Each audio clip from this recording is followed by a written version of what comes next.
they are not, they do not have these technologies. So I was mentioning that the international corporation will be selling all these technologies to Poland, and the capexes are huge, and it's a huge opportunity missed for the Polish economy. The auction system is regulated by the renewable energy bill, and there is a resolution by the government and one by the Ministry of Industry, or somebody taking care of the sector. One names the capacity that will be in the auction, and the second the amount of cash being spent. So it's a Dutch auction, so it's from top to down. So the amount spent on the auctions is known. Also, it is known how the CO2 emissions are influencing the budget, because it's in the budget, in the government budget. So this is not secret. You're right in the way that the government is spending these buildings on zloty, because there were like 6 or 7 previous year and last year, and as the European Commission is thinking about this process, this money should be labeled and should be given to modernization, derogation, and helping the energy-intensive sectors. And this is clear, but as the practice shows different, so the data is not secret, it's there. You can read Business Alert, or it's not secret. But you're right, it is. It cannot go on like this, that the emitters, the energy producing plants will be paying the CO2, and the CO2 will be from the budget will be down and given back to the final consumers of the energy, because it doesn't work that way. It will be stopped in the new budget, European budget. This process will be disturbed. So generally, the answer is yes to that. But generally, would these things precise, be in detail described? Yeah. But regarding the question about data models and GDP, we can, lunch is waiting, so we can debate it over the lunch. However, what is clear, and I agree that more coordination is needed between the various institutions in terms also of exchanging data. Yeah. But firstly, I think more coordinated efforts are needed in between fiscal and monetary policy.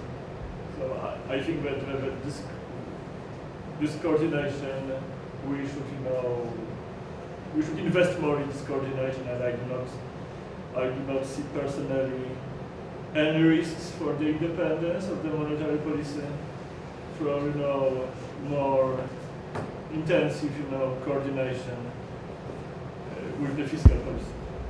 Okay, thank you. Here.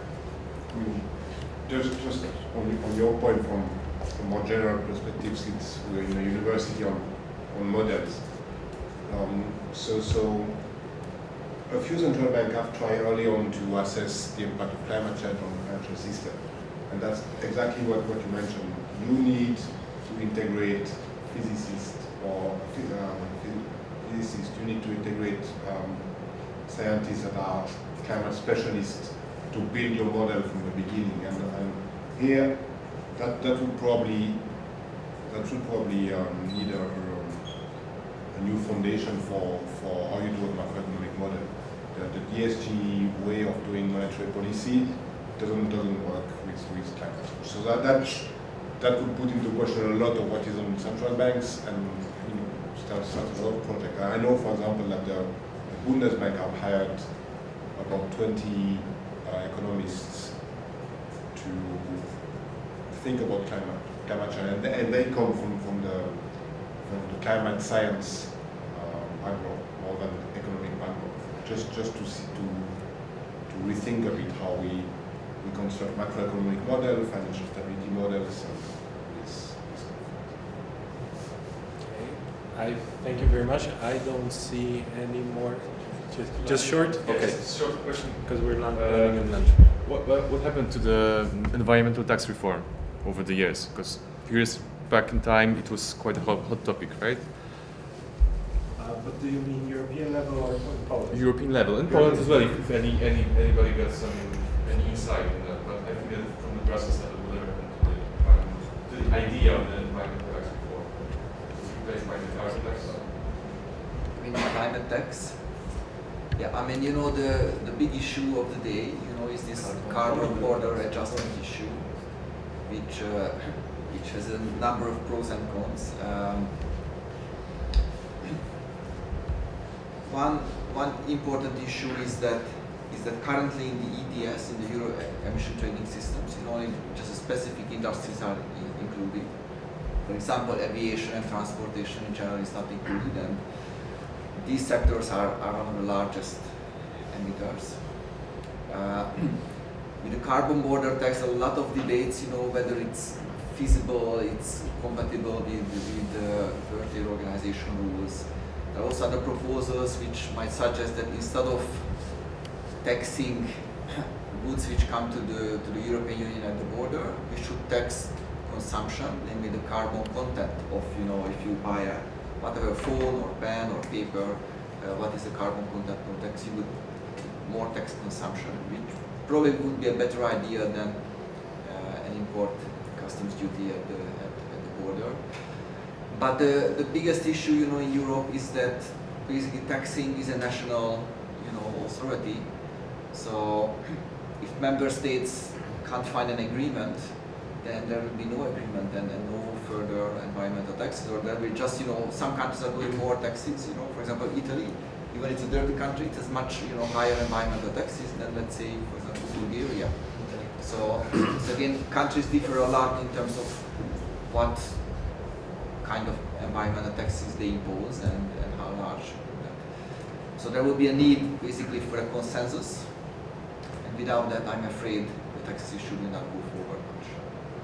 Okay, thank you. I think we can discuss anything else over lunch, which is waiting at everybody next to the stairs, I guess. So there's some water cup. Yeah, outside there's also some stools there to sit. So thank you everybody for coming. Thank you to our dear panelists for coming here in different parts of the world to discuss these important topics.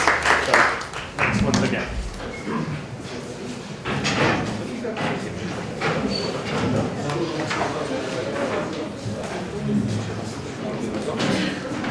Dziękuję.